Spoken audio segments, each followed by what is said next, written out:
Joining me now is Larry Kudlow, host of Kudlow on Fox Business, former Trump economic advisor. Larry, wonderful to see you as always tonight. The one outstanding issue that could further hasten America's decline is this so-called reconciliation bill. Apparently, they've whittled it down to $2 trillion, and we're all supposed to be thrilled about that. Like $2 trillion is just, this popcorn that you can pop on the stove, no big deal. Does this bill need to die, Larry, or are we in big trouble? Well, listen, save America, kill the bill. I mean, that's still my motto. $2 trillion is unimpressive because there are all these accounting gimmicks in there. So, they're scoring child allowances will be for 1 year. But in fact, it's $1 trillion over 10 years, and they will do everything they can to continue it for 10 years. There's only two obstacles to this crazy $5 trillion plus taxing and regulating and spending bill. One is Joe Manchin, who is against the spending, and the other is Kyrsten Sinema, who is against the taxing. The two of them make a lovely couple. They're Washington's most important power couple of the moment. They can stop this bill. The bill needs to be stopped. And I just want to add to that quickly. These attacks on fossil fuels, oil and gas and coal, have decimated our energy base. And this was a government-driven policy. We're 2 million barrels of oil per day lower than we should be. That would cut the gasoline price in half. And the other thing is, the Bidens were asleep at the switch on this supply-side shortages, the container ship backup in the L.A. and Long Beach ports. I mean, they didn't take any action to have it go 24/7. That was a governmental decision. The Longshoremen, the unions, the Bidens want to unionize everything. The Longshoremen did not want to go 24/7. And with all this talk about infrastructure, there's nothing in there that would get updates on machinery and automation in these ports. And that's also because the Longshoremen oppose it. And Americans, consumers, do not want to wait. They hate shortages. They hate austerity. They want prosperity. And government central planning is not the answer.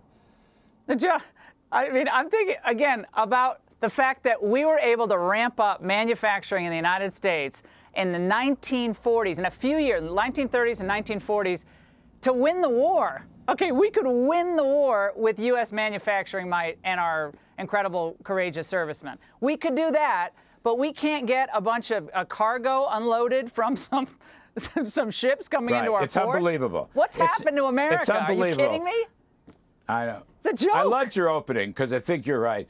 The only thing the opening should have had is when you were putting all those individuals running the Biden administration, Laura, it looked to me like the junior varsity. It may have been the freshman team. They are unaware. No. They're simply not aware of the situation. It's amateur because hour. They're bound. It's amateur hour. That's right. That's right. All right, I got to play and this for you. Their left-wing ideology. Oh yeah, this is all purposeful. Their left-wing ideology prevents them. Right. I mean, it's let me show you the striking figure, Larry. Government. Larry, hold on. The striking figure that I think spells out why what Biden has done. The Atlanta Fed's GDP growth estimate is now 0.5%. It was 6% growth just 2 months ago. Obviously, under Trump, our growth would be flying high now because he wouldn't have done all this anti-energy nonsense and borrowing. At least I hope he wouldn't have done the borrowing. But, Larry, what's causing that 0.5%? Well, look, part of that is there were no cars to buy. So consumer spending looks very weak. It's really not. But there are no cars to buy because of these container backups, because they all had semiconductors that the cars need. So you can't produce them, and they're not in the showrooms. The second point is the inflation bulge. Whether it's temporary or permanent, it doesn't matter. It is. It exists today. And we're only making it worse by creating this economic scarcity, this environment of scarcity. Those people in the Washington Post are writing this stuff. Hey, listen, only wealthy people have patience. You don't really need all these consumer goods. That is vintage Jimmy Carter, I got to tell you. That is malaise talk. What's really at the root of this is very bad government decisions. And that's why I'm touting Manchin and Sinema. Both of them, by the way, should call up Donald Trump and ask to become Republicans, because there's no place in the Democratic Party for sensible moderates anymore, which is a shame. Right. But it'll be what it'll be. And I don't see the changes being made. All right, I don't see the changes.